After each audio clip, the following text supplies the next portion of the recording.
Assume all this is the result of what happened to him on Dovenil. Do you think there's any foundation in truth for what they say he did, or do you think it's just an excuse to get him off their world?" Marlowe looked at him coldly. "Don't be an ass," he snorted. Section 8. Martin Holliday climbed slowly out of the shuttle's lock and moved fumblingly down the stairs, leaning on the attendant's arm. His face was a mottled gray and his hands shook uncontrollably. He stepped down the tarmac and his head turned from side to side as his eyes gulped the field's distances. Marlowe sat behind the desk that had been put down the middle of this emptiness, his eyes brooding as he looked at Holliday. Bussard stood beside him, trying nervously to appear noncommittal, while Meade went up to the shaking old man, grasped his hand, and brought him over to the desk. Marlowe shifted uncomfortably. The desk was standard size, and he had to sit far away from it. He could not feel at ease in such a position. His thick fingers went into the side pocket of his jacket, and he peeled the film off a candy bar, and he began to eat it, holding it in his left hand as Meade introduced Holliday. "How do you do, Mr. Holliday?" Marlowe said, his voice higher than he would have liked it, while he shook the man's hand. I'm pleased to meet you, Mr. Secretary," Holliday replied. His eyes were darting past Marlowe's head. "This is Mr. Bussard of Emigration, and you know Mr. Meade, of course. Now I think we can all sit down." Meade's chair was next to Holliday's, and Bussard's was to one side of the desk, so that only Marlowe unavoidably blocked his complete view of the stretching tarmac. "First of all, Mr. Holliday, I'd like to thank you for coming back. Please believe me when I say we would not have made such a request if it were not urgently necessary." "It's all right," Holliday said in a low, apologetic voice. "I don't mind." Marlowe winced, but he had to go on. "Have you seen a news broadcast recently, Mr. Holliday?" The man shook his head in embarrassment. "No, sir. I've been asleep most of the time." "I understand, Mr. Holliday. I didn't really expect you had, under the circumstances. The situation is this. Some time ago, our survey ships, working out in their usual expanding pattern, encountered an alien civilization on a world designated Moore II on our maps, and which the natives called Dovenil. It was largely a routine matter, no different from any other alien contact which we've had.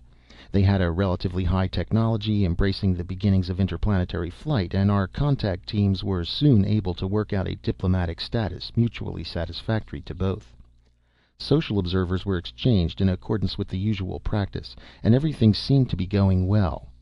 Holliday nodded out of painful politeness, not seeing the connection with himself. Some of his nervousness was beginning to fade, but it was impossible for him to be really at ease with so many people near him, with all of Earth's billions lurking at the edge of the tarmac. "However," Marlowe went on as quickly as he could, "today our representative was deported on a trumped-up charge. Undoubtedly this is only the first move in some complicated scheme directed against the Union. What it is, we do not yet know, but further observation of the actions of their own representative on this planet has convinced us that they are a clever, ruthless people, living in a society which would have put Machiavelli to shame. They are single-minded of purpose, and welded into a tight group whose major purpose in life is the service of the state in its major purpose, which, by all indications, is that of eventually dominating the universe. You know our libertarian society. You know that the Union government is almost powerless, and that the Union itself is nothing but a loose federation composed of a large number of independent nations tied together by very little more than the fact that we are all Earthmen. We are almost helpless in the face of such a nation as the Dovenilids. They have already outmaneuvered us once. Despite our best efforts, there is no sign that they will not be able to do so again, at will. We must somehow discover what the Dovenilids intend to do next. For this reason, I earnestly request that you accept our offer of another planet than the one you have optioned, closer to the Dovenilid system. We are willing, under these extraordinary circumstances, to consider your credit sufficient for the outright purchase of half the planet, and Mr. Bussard here will do his utmost to get you suitable colonists for the other half as rapidly as it can be done. Will you help us, Mr. Holliday?" Marlowe sank back in his chair. He became conscious of a messy feeling in his left hand, and looked down to discover the half-eaten candy bar had melted. He tried furtively to wipe his hand on the underside of the desk, but he knew Bussard had noticed, and he cringed and cursed himself. Holliday's face twisted nervously. I don't know." "Please don't misunderstand us, Mr. Holliday," Marlowe said. "We do not intend to ask you to spy for us, nor are we acting with the intention of now establishing a base of any sort on the planet. We simply would like to have a Union world near the Dovenilid system. Whatever Dovenil does will not have gathered significant momentum by the end of your life. You will be free to end your days exactly as you have always wished, and the precautions we have outlined will ensure that there will be no encroachments on your personal property during that time. We are planning for the next generation, when Dovenil will be initiating its program of expansion.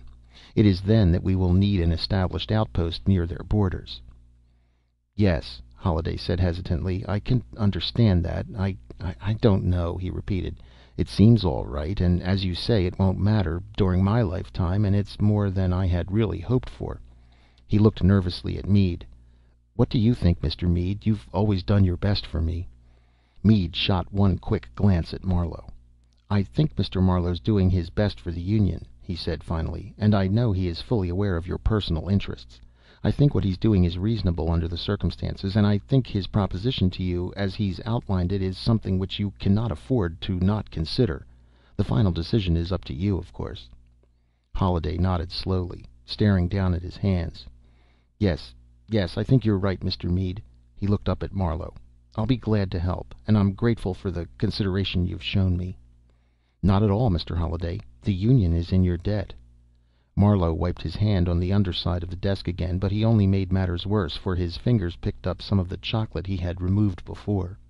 "Mr. Meade, will you give Mr. Holliday the details on the new planet?" he said, trying to get his handkerchief out without smearing his suit. He could almost hear Bussard snickering. Holliday signed the new option contract and shook Marlowe's hand. "I'd like to thank you again, sir. Looking at it from my point of view, it's something for nothing, at least while I'm alive. And it's a very nice planet, too, from the way Mr. Meade described it. Even better than Karlshaven." "Nevertheless, Mr. Holliday," Marlowe said, "you have done the Union a great service. We would consider it an honor if you allowed us to enter your planet in our records under the name of Holliday." He kept his eyes away from Meade. Martin Holliday's eyes were shining. "Thank you, Mr. Marlowe," he said huskily. Marlowe could think of no reply. Finally he simply nodded. "It's been a pleasure meeting you, Mr. Holliday. We've arranged transportation, and your shuttle will be taking off very shortly." Holliday's face began to bead with fresh perspiration at the thought of bulkheads enclosing him once more, but he managed to smile and then ask hesitantly, May I wait for the shuttle out here, sir?" "Certainly. We'll arrange for that. Well, goodbye, Mr. Holliday." "Goodbye, Mr. Marlowe. Goodbye, Mr. Bussard. And goodbye, Mr. Meade. I don't suppose you'll be seeing me again." "Good luck, Mr. Holliday," Meade said. Marlowe twisted awkwardly on the car's back seat, wiping futilely at the long smear of chocolate on his trouser pocket. Well, he thought at least he'd given the old man his name on the star maps until Earthmen stopped roving. At least he'd given him that. Meade was looking at him. "I don't suppose we've got time to let him die in peace, have we?" he asked. Marlowe shook his head. "I suppose we'll have to start breaking him immediately, won't we?" Marlowe nodded. "I'll get at it right away, sir."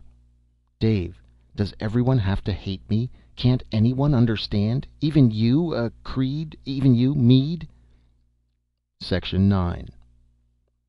Dalish ud Klavan, stooped and withered, sat hopelessly opposite Marlowe, who sat behind his desk like a grizzled polar bear, his thinning mane of white hair unkempt and straggling. "Marlowe, my people are strangling," the old Dovenilid said.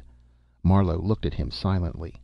"The Holliday Republic has signed treaty after treaty with us, and still their citizens raid our mining planets, drive away our own people, stealing the resources we must have if we are to live."